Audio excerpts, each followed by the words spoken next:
This episode of the Capsule in Conversation is brought to you by Harrogate Springwater. Famous for its waters since 1571, Harrogate is Britain's premium natural source water.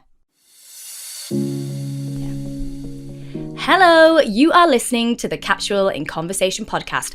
I'm Natalie Anderson, and today I'm joined by actress and comedian Donna Preston to talk alternative wellness, constant creation, and the importance of expression. So sit back, relax, and get ready to join us in our conversation. Hello all, I hope you're all well and have had a great week. I was given a little telling off from my body for burning the candle at both ends this week and spent a lot of it working from my sick bed. Yeah, it is definitely that time of year where we're all starting to feel a little bit jaded. However, bringing the joy to our podcast today is a lady of many, many talents. As an actress, she's appeared in Grimsby, The Hitman's Bodyguard's Wife, Fantastic Beast, Catherine Tate's Hard Sell, and has most recently taken on the role of Despair in Netflix's latest hit fantasy drama, The Sandman. As a comedian, she's been nominated for 2 of Channel 4's National Comedy Awards, and in 2020 was shortlisted for the Funny Women Awards. She is the avatar of Tracy in ITV's Hey Tracy, whilst also taking on the role of the mistress in the channel's extrovert game show Apocalypse Wow. She's also the host of celebrity wellness show Retreat Yourself, and next year will be hitting our screens as Mrs. Sandwich in Good Omens alongside David Tennant. As you can see, she is a very, very busy lady, but she's here today. It's the wonderful Donna Preston. Hi! Hello, that was lovely. Do you know what? I forget that I've done all of this. And like when you were just reading that, I was like, God, this woman must be really busy. But like, do you know, I don't feel busy because when I have a day off, I go a bit stir crazy and I'm like, oh, what can I upcycle today? What can I paint? You know, but yeah, that was nice. Thank you. To be honest, I love putting the intros together because for that very reason that it reminds the guest of just how brilliant they are. It like gives you a taste of, have yourself a pat on the back, you know, feel good about yourself. Oh, thanks, Natalie. That's lovely. That really is. Like it's weird, isn't it? Because when you kind of condense it like that, you're like, oh my goodness, I have done quite a lot. And even like the awards that you said, like I completely, and I don't want to sound like ungrateful, but I completely forgot about that I was up for those awards, you know, and like that's. When I found out about that, I was just like, what on earth is going on? This is incredible. That was like one of my proudest moments, that, and I was just like, oh my God, didn't win, fuming, but that's okay. Oh, but you were at the table, love. You were there. And that's the thing, I think, you know, with us as women, like we're always kind of moving forward, and sometimes you do have to stop and look back to just remind yourself that actually you've come a long way on this road. It's sometimes very hard to do that because, like you say, you don't want to kind of get lost in your own hype or your own, you know, like kind of feel a bit like, oh yeah, I've got there now, when you know in yourself, if you're always striving for the next thing, it's really hard, isn't it? But you do need to take that time sometimes just to kind of give yourself that little pat on the back and remind yourself so that you can then keep going forward. Yeah, absolutely. I think it's a good idea to have a look back in your calendar of what you've done. Because I'm kind of chilling out at the moment. I'm just like, okay, the year's kind of drizzling out, you know. I'm happy with that because I have been quite tired, like everyone, you know. Everyone's like kind of burnt out, but it's nice to look back at your calendar and go, okay, I did that. And that's very good. That's like that's a lot to be proud of this year, actually. But yeah, we forget, don't we? We forget. We do. And do you do that thing as well where you kind of, if you get to the end of the year and it's not full or you've not filled it, you feel a bit disappointed in yourself and you're like, whoa, well, what was that about? Yeah. Oh my goodness. Yeah. I mean, like, I think because especially in December, like everything's kind of filmed, isn't it? Yeah. Like, you know, like, yeah, you've got the odd like little Christmas show, which is like a quick turnaround and stuff, but pretty much everything's done in the TV land. So yeah, I think next year, to keep me busy, I think I'd love to do a panto one year.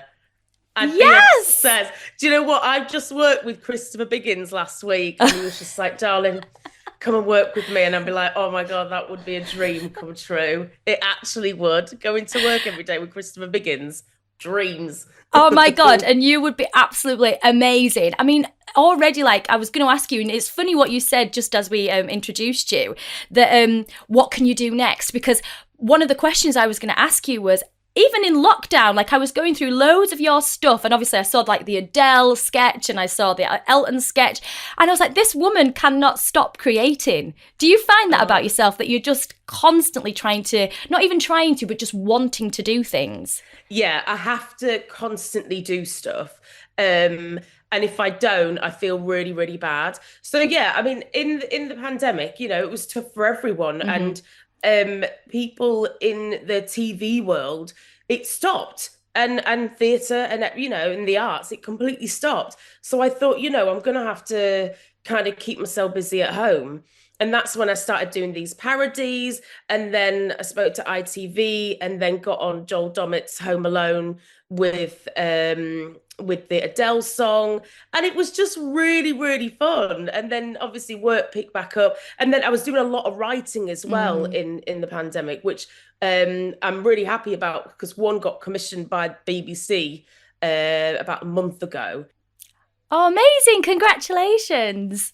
Thank you. Yeah. So all of that writing in the pandemic it all does pay off. But yeah, I did like the pandemic a little bit. It was kind of just, it kind of gave me a little bit of peace, and also made me an alcoholic at the same time. Do you know what I think? I know a load of our listeners will totally relate to that. Honestly, we've had so many conversations about that over the past year, and how like you're having to wean yourself back off. But I agree with you in that sense about the pandemic. And it's funny what you said as well about feeling burnt out now. Like I've been quite sick this week, and I was thinking, yeah, because I've been running around or planning or thinking or just dealing with heightened anxiety for the best part of 2.5 years now.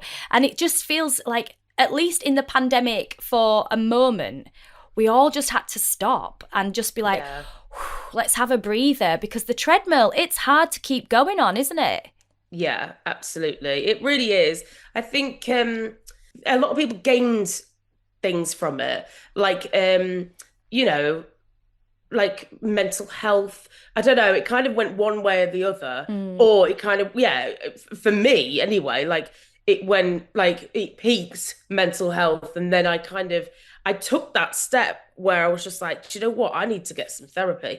And I've never actually talked about this, to be honest, but and I did, and that was, and I thank pandemic for that, because I never would have stopped to take that step to get therapy, and I did. And now I'm out of it. I'm like, oh my goodness, thank God for that. Yeah. And thank God, obviously, for the vaccinations, and I'm still here and stuff. But like what you were saying about therapy, we talk about it quite openly on this particular podcast, of how beneficial it can be to sometimes have to take a bit of a deep dive and unpack a lot of stuff just so that you can move forward. And, I think for a lot of people, they, like you said, took stock, and they were able to kind of sit and go, okay, am I in the right place? Am I doing the right things? What do I want to do as well? Because we were all faced with our own like mortality at one point, weren't we? And moving forward, it's like, is this really what I want for my life? That whole kind of taking stock thing and moving forward with it. But obviously for you, once you've done that kind of part of the pandemic and then channeled that into creating this amazing work, these sketches, doing ITV, and then obviously creating your work now that you've got commissioned, it's sometimes you need that clear out to have that clarity, don't you? Yeah, absolutely.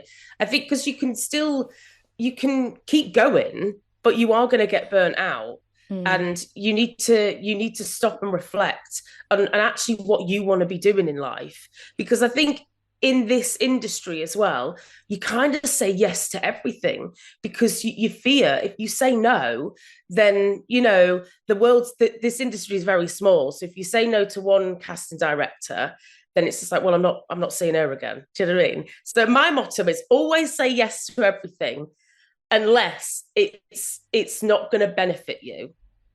Does that make sense? Yeah, Like totally. if the script's amazing, even like I will happily, and this is where I think this is where I believe why I've got to where I am today. Like even if it's no pay, and this is what we all do in our industry. Like we do stuff for no pay because we want it. We love that script, and I will still do it today. If I love a script, I would be like, don't worry, absolutely, I want to work on this, you know. So yeah. It's like what you were saying about kind of, you know, saying yes to the things that you know, even if the money's not there, if the creativity's there, and if you're feeling like it will fulfill you in some capacity, that's where your heart's going to take you and where you're going to get the most enjoyment. And that's really important, isn't it? Is finding that enjoyment kind of in the work that you do. Just starting off kind of your early life, like you from York originally and then kind of trained in at the Rose Bruford College. Tell me where you actually got the acting bug from, because I love asking people this question because it's so different for everyone. Do you know what? I think I probably got it from my grandma, and then my mum's very funny. I think we just like played a lot. So probably, yeah, my mum was a bit of an entertainer. We just laughed. So probably from there, and then I did my GCSEs in drama, and then I did my A levels. I did a BTEC. I just love playing. Like I feel so fortunate that I can go to work and just play. I'm just playing, and it's just amazing. I feel very, very like I count lucky stars. I think there's some lovely guardian angels looking down on me, I think. And you're also very good at what you do. Oh, thank you. Thank you. You're also excellent at what you do. And, kind of starting, once you'd finished like your training elsewhere and then you started out into the industry, what was that like? Was it that those rounds of auditions and, the castings and it is soul destroying, isn't it? Yeah, it was horrific. So I graduated the height of the recession in 2007 or 2008. So I didn't work as an actor for maybe 3.5 years.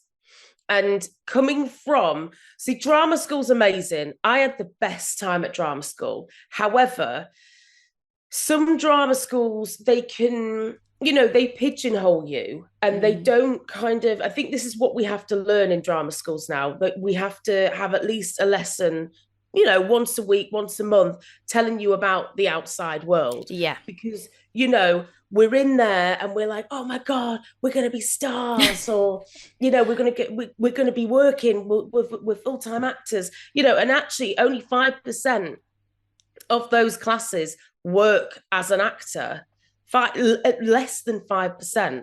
So you get out there and then you literally go from that to that, and you're like, what is going on? I couldn't even get a cleaning job in the recession. It was it was so bad. So anyway, yeah, I didn't work for 3.5 years as an actor. I did like bar work, as promotional jobs, all that stuff, like, dressed up as a tube of toothpaste, as you do in train stations, giving out samples. I've done many bizarre jobs. But then when I started getting little jobs here and there, it was just like, oh my God, this is great, and you want more of it, you want more. But it was only like probably about 7 years ago that I can say that I am a full-time actor. That's, so it's taken a long time because I'm 36 now. It's taken a long time. Yeah, but do you know what? Like, it's still part of the industry all the time. Like, I've been doing this since I was a little kid, and literally you're in work, you're out of work, like you say, and we all, I think, like many of us have side hustles because you have to, because also like what you were saying earlier about that constant need to create. So if you're not in the job, like, and sometimes, you have that wave where 1 minute everybody wants you and then they don't, and then you're like, oh, the phone's not ringing, now what do I do? And being relevant and always that chase. But it's the kind of thing of, I always say this to young students, like drama students, of have that other side thing that you love as much, because you probably will need to call on it at some point, unless you're extremely lucky, like you were saying, like that top I think it's probably top like 1-2%, you know, of your movie star-esque people. But in the meantime, have just that other side things. I mean, you see so many women, like even like your Cameron Diaz's, Drew Barrymore's, they've all now developed these side businesses. You know, Jennifer Aniston's got Lola V, and it's like everyone's got a bit of a side hustle. So that's okay, isn't it? Yeah, I think so. Yeah, and that's, you always have to have a side hustle because you never know what's going to go. And especially like in this world that we have, like if you're ill, you lose your money. Like, do you know what I mean? Like you can't go to, like, you only don't go to work if literally you can't stand up in this industry, don't you? Because Yeah. you're just like, no, because self-employed, you're like, well, if I don't go, I won't get paid, you know? So that's the thing. That's why I started kind of writing. I do voiceover as well. You literally have to hustle in every little pocket, I think. Well, and also just to, you know, you need to stay busy, stay creative, and just keep earning some money. And that busyness, like you said, of then that keeps your brain ticking over, and you're constantly, like, again, going back to that creation thing. You know, I mean, some of the comedy that I have seen of yours, which I've just howled at, like one of the things, Nasty Neighbours, killed me. I was like howling at that. That is so brilliant. But then also Tracy in Hey Tracy, do you write that script? So yeah, I mean, I say I write it. I don't write it. I'm just there. I just improv. You just do it. Just do it. Because for anyone who hasn't caught it, you've got to go and watch it, because literally, like, Tracy is, well, I mean, I saw the one with Melvin O'Doom, and honestly, I was howling at that. It's so brilliant. But so you've obviously got this character of Tracy, and then on the other side of that, you know, playing like the mistress in Apocalypse Wow, which is this kind of extrovert madam type character on that game show. Do you love, like you say, going between these roles? Yeah, I absolutely do. I think, like, again, with the mistress and Tracy, they're kind of a little bit similar because they were taking the piss out of the celebrities. So I literally could say anything that I wanted. But with the mistress, she's very like big, brash. It's very theatrical, very kind of panto. Yeah, I love big characters like that, and I think that's why I want to do panto. So yeah, I must get on it. Well, to be honest, when you said it, I was like, I can see this. But one of the other things is the fashion, because I was laughing at one of your posts that you put out the other day. You'd gone to the Palooza and you were like, bog roll woman, and the dress was amazing. But I was like, I wonder if she's taken some of that inspiration from that character, which is so like large, the mistress. You know, it's so extra, and used it in some of like your red carpet appearances. Yeah. So, well, the thing is, I think those costumes for Apocalypse Wow are actually what I would wear. So maybe that's a little bit of me on her. Yeah. But like, I just think, right, have fun on a red carpet. Isn't it fun? Just like, I did look like a bog roll holder, and I'm fine with that. It's like either kind of a bog roll holder or kind of Vogue-esque. I don't know. Some would say bog roll holder, but it's fine. Yeah, I love all the fashion, all the Apocalypse Wow outfits, and I love drag, and that's where the inspiration comes from. The bigger the better, I say. And I always say my hair was quite flat that night, actually, which was quite annoying. I only had 2 pieces in, but usually I go bigger hair. If I go bigger hair, the thinner I look, the thinner I feel.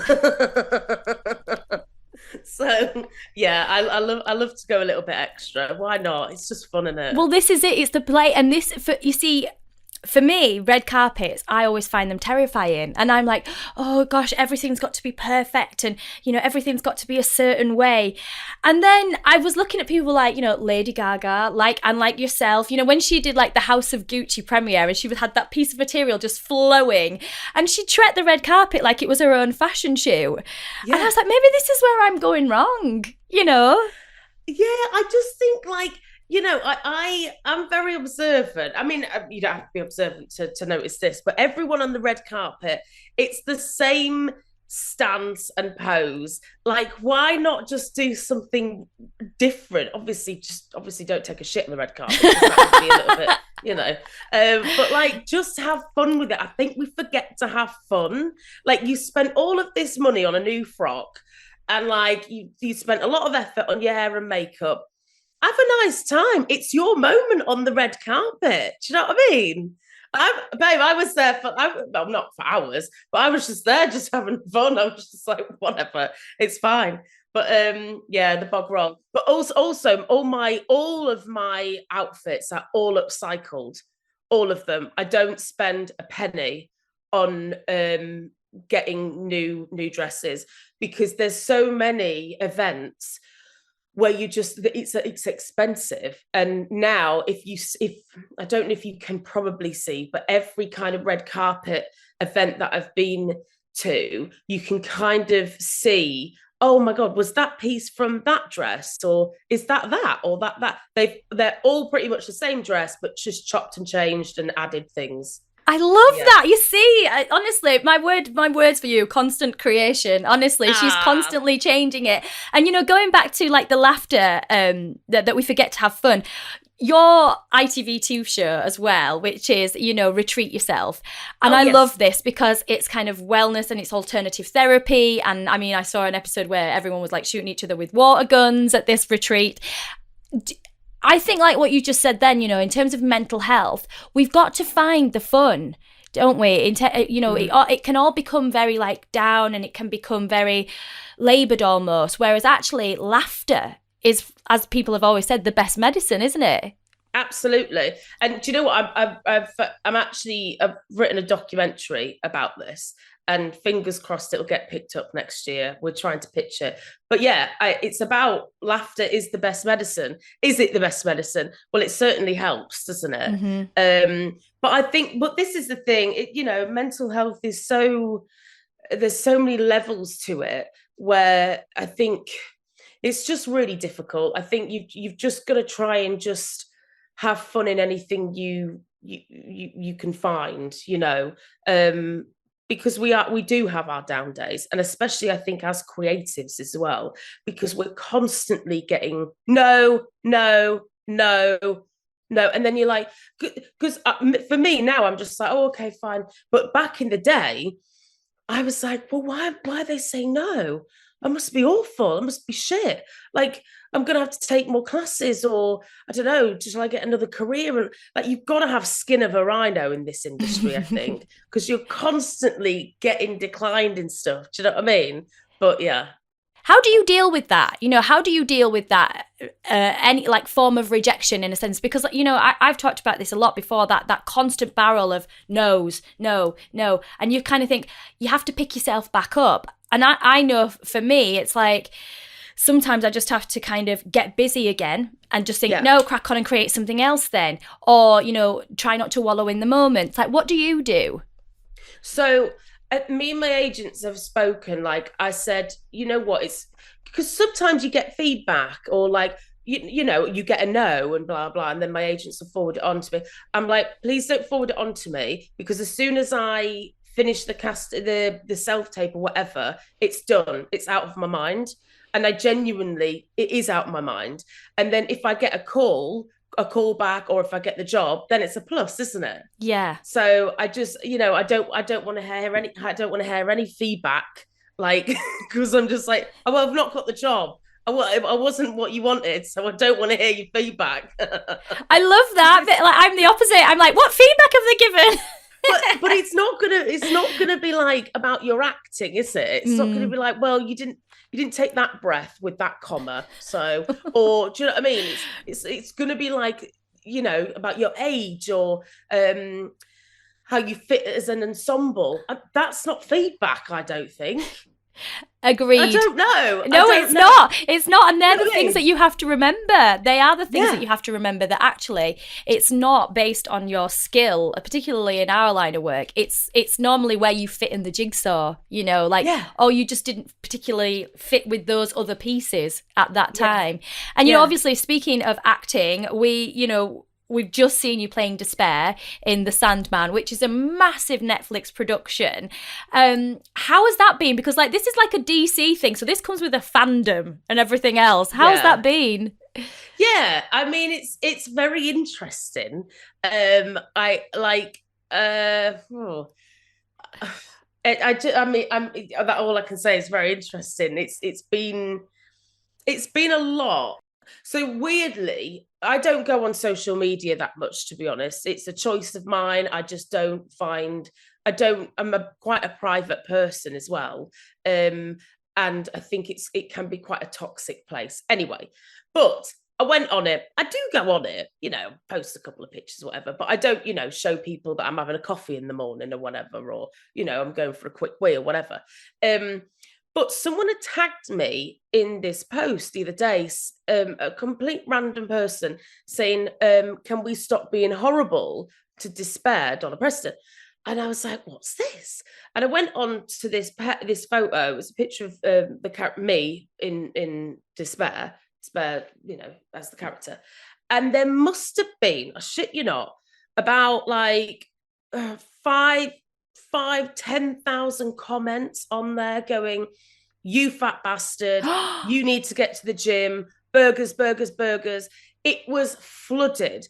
And I was sat there and it was in the morning, I was having my coffee, and I was just like, what is going on? And don't get me wrong, I've had that before, but I just go, whatever, but I think that for me, I was just like, these are fans.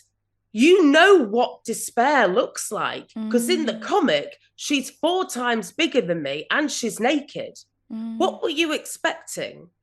You know what I mean? But also, I'm a real person. Yeah. It's like with everyone who gets, trolls and stuff like this. Like, you have to, these people need to understand that what we're doing is we're just doing a job.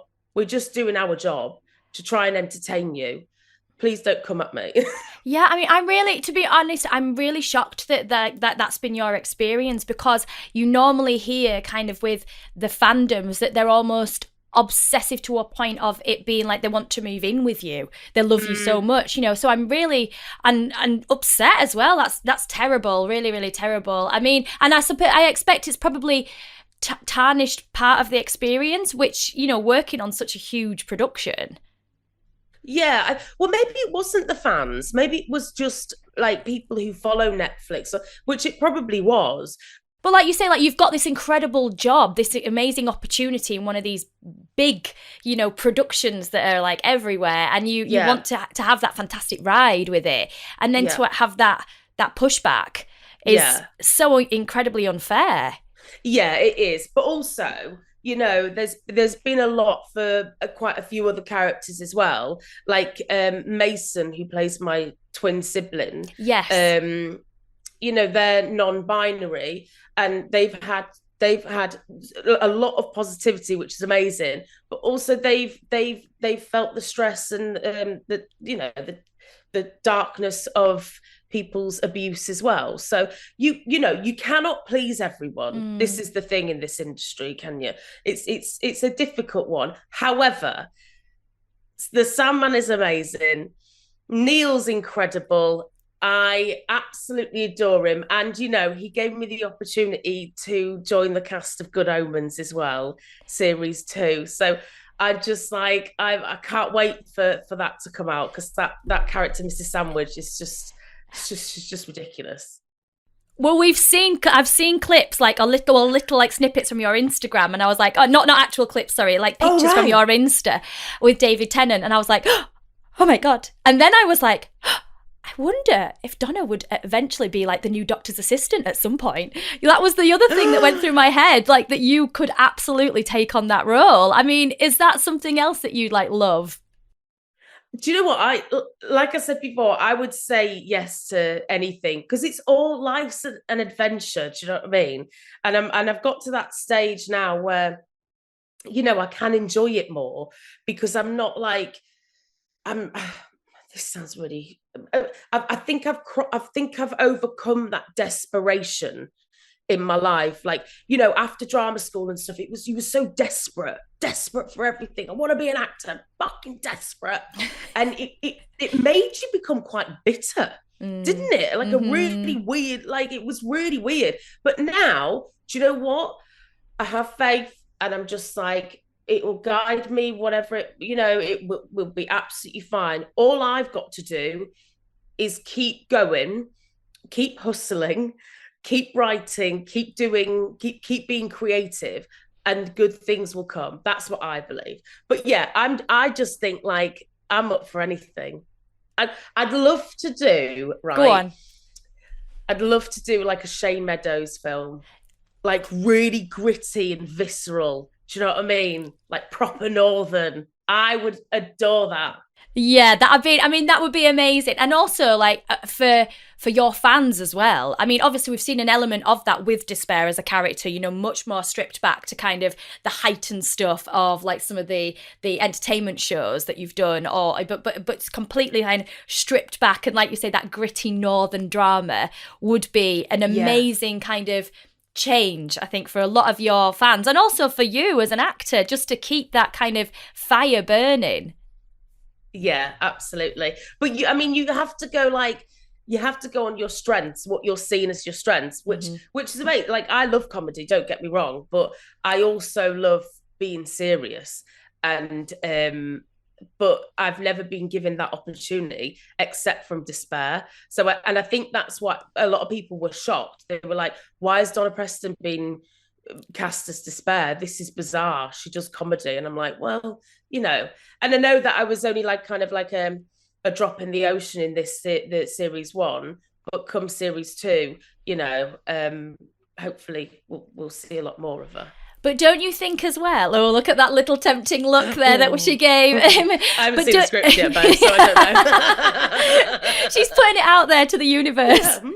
Here I am. But literally, like I always think as well, if you look at how many comedians are incredible actors, especially when it comes to more serious stuff, look at Ricky Gervais with Afterlife, and look at Billy Connolly, so incredible actors that I think it's because there's an you said it earlier about the red carpet. There's you observe, and I think so many people that are great at comedy that have that observation, that they are so aware that you don't miss a trick. And do you think that that's probably what it is? One of your skills is that you are constantly looking and observing things. Possibly, yeah. I mean, I do go out to cafes quite a lot and just sit there because in our industry, like no one's available when you're available because they work 9 to 5 and you have time off or whatever. So yeah, I'm often at cafes on my own just watching people. Yeah, I think it's just fun observing people and just picking up little character little bits. Do you know what I mean? I think it's really fun. Before we do have to finish up, I'd just be interested to know kind of what are some of your own kind of well-being, wellness recommendations, for our listeners, like what are your go-tos, whether it's products, whether it's practices, what do you do to kind of look after yourself and keep yourself as focused as you are? I have music every day in my life. I try to have a lot of laughter and a lot of baths. I have a bath every single night for at least an hour, and I sit there, I lay there, and I just kind of think and reflect on things. Obviously, my phone comes in quite a lot, like I'm just on my phone, but like I'm a big believer in a bath. And do you have any products that you might use for the bath, or? Do you know what? I use a product which I absolutely adore called Bowman's. They're all kind of they're all natural, they're all vegan, and they're all hemp as well. They're just, check them out, they're just amazing, and they get rid of like if you've got any eczema or stuff like that. Yeah, they're a really good brand. But yeah, I used to like the whole bath bombs and stuff, but no, I'm all right now. Just get that all natural stuff in there. Do you know what I mean? Yeah, because don't you think the bath bombs remind me of like... It's Lush. Lush, that's it, yeah. Do you know what? I love Lush. Do you? Lush are all natural as well. Yeah, I love Lush. I would never put my nose up if someone bought me like a box of bath bombs or a bath bomb. Do you know what? That's the perfect, like a present. A bath bomb from Lush or a bag of cheesy puffs from Tesco. Perfect. They are definitely going on our wellness recommendations list. And lastly, just before we finish completely, what words of wisdom would you give to your younger self? Oh Lord.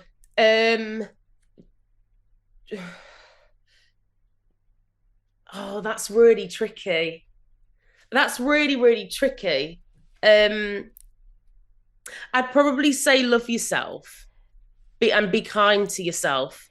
Be kind to your mind and be kind to your body. Um, yeah, just love yourself. And I'm still learning that now, you know.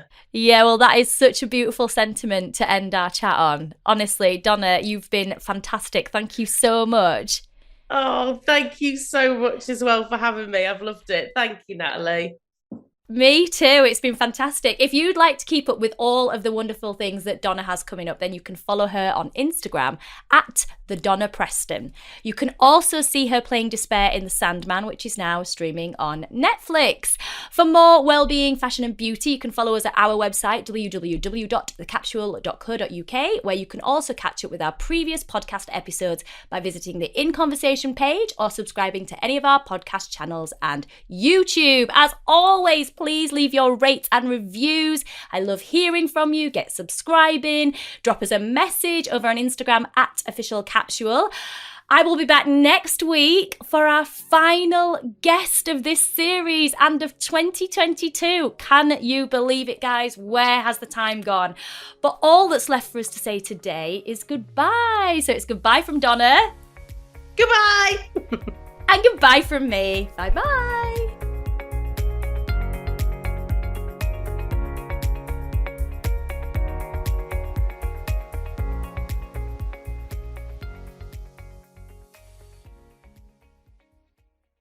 This episode of The Capsule in Conversation was brought to you by Harrogate Spring Water. Bottled at source, Harrogate Spring offers a pure, refreshing taste with a delicate blend of naturally occurring minerals and electrolytes, perfect for healthy hydration.